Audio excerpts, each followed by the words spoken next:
Generally आप जब भी किसी कॉइन में इन्वेस्ट करना चाहते हैं तो तब आप ज़्यादातर कॉइन मार्केट कैप के ऊपर जाते हैं और वहाँ आप देखते होंगे कि बिटकॉइन की क्या परफॉर्मेंस है, इथेरियम की क्या परफॉर्मेंस है, मार्केट कैप किन कॉइन्स की ज़्यादा है। जैसे कि हम टॉप पे देख सकते हैं इथेरियम है, कार्डानो है, रिपल देख सकते हैं, Dogecoin, Polkadot, Solana.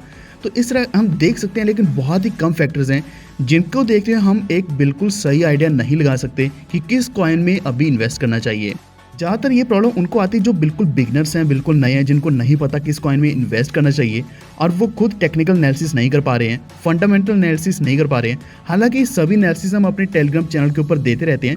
Join कर सकते हैं @WallStreetOfficial, जहाँ आपको सारी अपडेट्स मिलने वाली हैं। इसी के साथ @WallStreetDiscuss के नाम से हमारा ग्रुप है, जहाँ आप डिस्कशन कर सकते हैं किसी भी कॉइन के बारे में। दोनों लिंक्स आपको डिस्क्रिप्शन में मिल जाएंगे। लेकिन ये आसान नहीं है किस कॉइन में इन्वेस्ट करना चाहिए।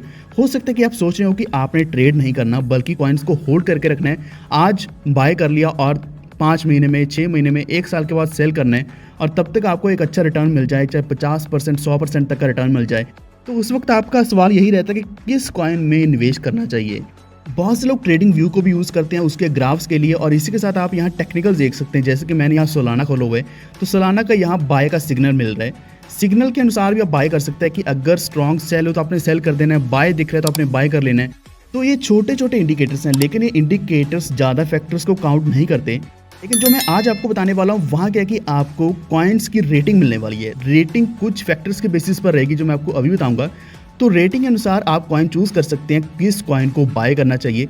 जैसा कि करंटली इस वक्त मैं आपको बता सकता हूँ कि पोल्का डॉट है, इसी के साथ सीरम है, अच्छे अच्छे कॉइन्स है जिसमें ऑडियस भी आता है, एवलांचे भी आता है, फ्रंटियर आता है।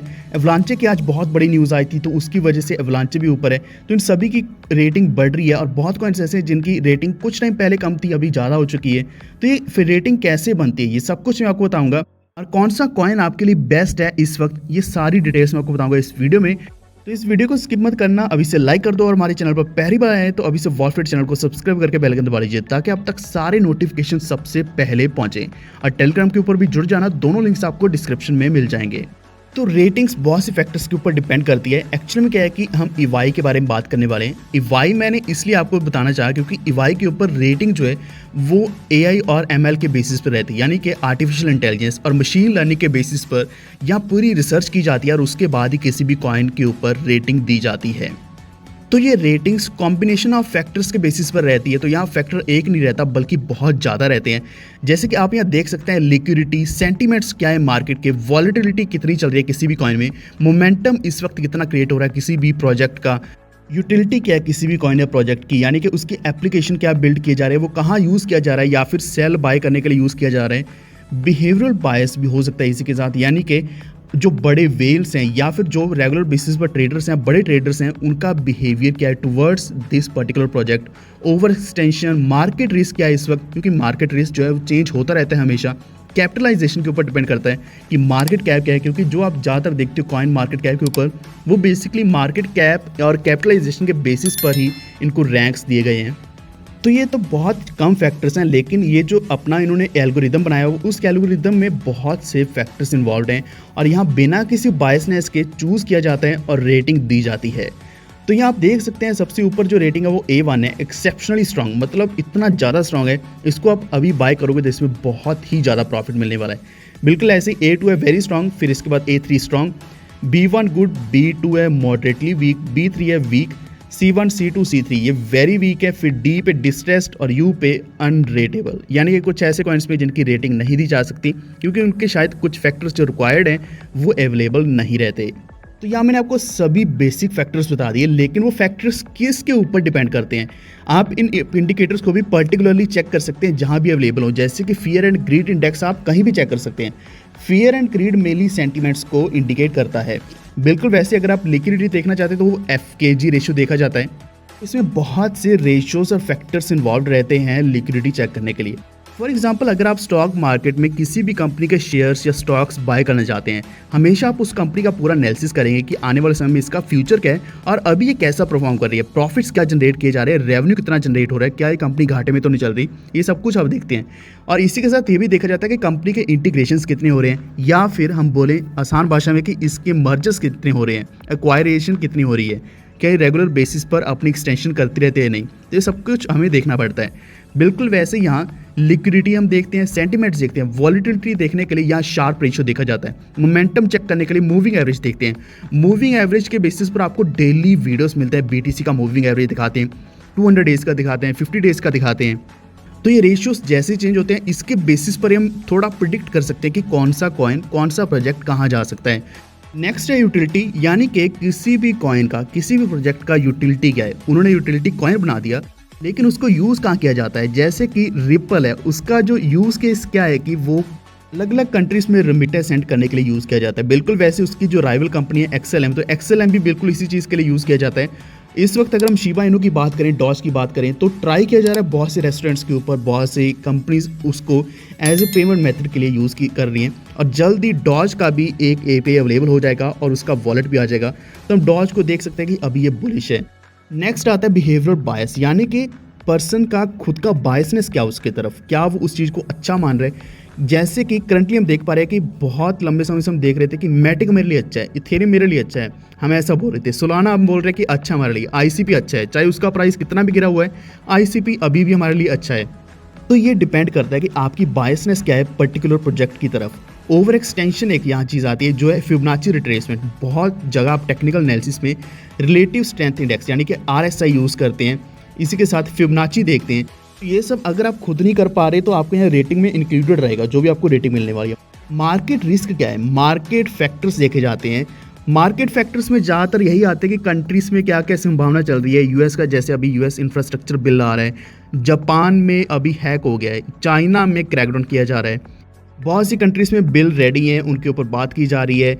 एल साल्वाडोर की बात करें तो वहाँ बिटकॉइन को लीगल टेंडर मान लिया गया है। तो इन चीज़ों को देखकर मार्केट रिस्क भी एनालाइज किया जाता है। तो ये मार्केट फैक्टर्स के ऊपर डिपेंड करता है। कैपिटलाइजेशन जो हम ऑलरेडी हमेशा देखते हैं कॉइन मार्केट कैप के ऊपर कि इस कॉइन की या किसी भी पर्टिकुलर कॉइन की कैपिटलाइजेशन क्या है।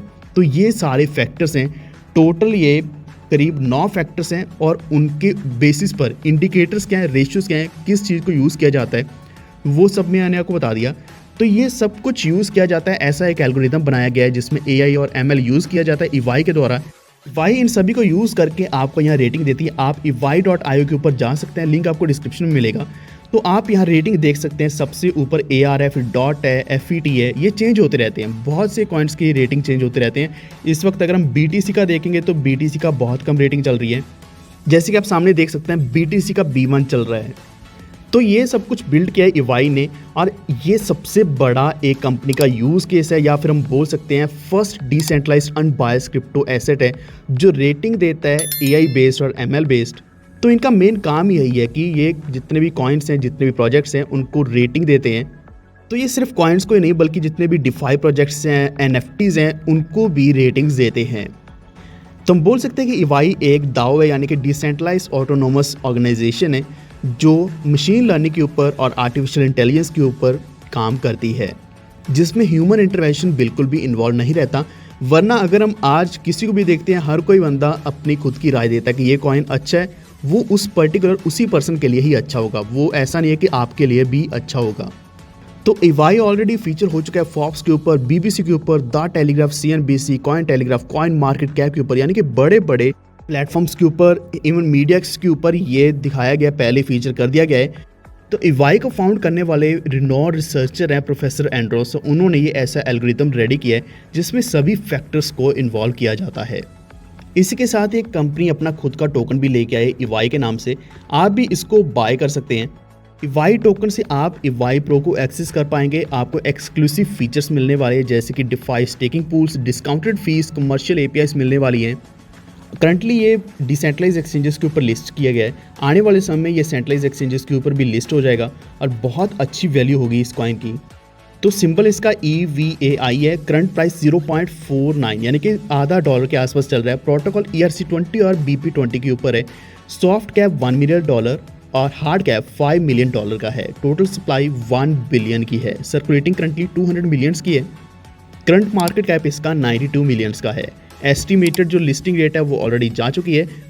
प्राइवेट सेल भी मुझे लगता है इसकी हो चुकी है 1.5 मिलियन, पब्लिक सेल 3 मिलियन। तो ये अपने टोकन का डिस्ट्रीब्यूशन करने वाले एडवाइजर्स में टीम, सीड के लिए, प्राइवेट सेल के लिए, फाउंडेशनल रिजर्व्स, इकोसिस्टम के लिए, रिसर्च फाउंडेशन, मार्केटिंग के लिए बहुत बड़े लेवल पे ये अभी काम कर रहे हैं। और पब्लिक सेल पे $0.49 पे अवेलेबल होगा। मल्टी कॉइन वॉलेट लेके आने वाला है जल्द ही। इसी के साथ क्रिप्टो प्रीपेड क्रेडिट कार्ड्स भी अवेलेबल हो जाएंगे। मेंबरशिप्स में यहाँ अपना एक ये EVAI लाइट लाने वाले, EVAI प्रो, प्रीमियम इलाइट और अल्ट्रा। गवर्नेंस वोटिंग मैकेनिज्म भी लाएंगे जल्द ही। एंड ऑलरेडी ये वाला प्रोजेक्ट सर्टी के द्वारा अप्रूव्ड है, ऑडिटेड है, तो आप इसमें ऑब्वियसली ट्रस्ट कर सकते हैं और इस टोकन का बाय कर सकते हैं क्योंकि इसका यूज़ केस बहुत ही बड़ा है। रेटिंग्स मैंने आपको ऑलरेडी बता दी, A1 से लेकर D तक है, फिर उसके बाद U है जो कि अनरेटेबल है। तो आप इनको चेक कर सकते हैं, इनके मेन वेबसाइट के ऊपर किसी भी कॉइन की रेटिंग चेक कर सकते हैं।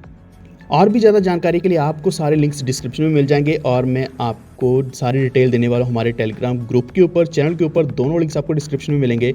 अगर आपको ऐसी और वीडियो चाहिए तो मैं आपको ऐसी इन्फॉर्मेशनल वीडियोस ला के देता रहूँगा, तो कृपया नीचे कमेंट्स जरूर करना अपनी राय। इस वीडियो को लाइक एंड शेयर करते हुए हमारे चैनल वॉरफिट को सब्सक्राइब करके बेल आइकन दबा लीजिए ताकि अब तक सारे नोटिफिकेशन सबसे पहले पहुँचे। धन्यवाद।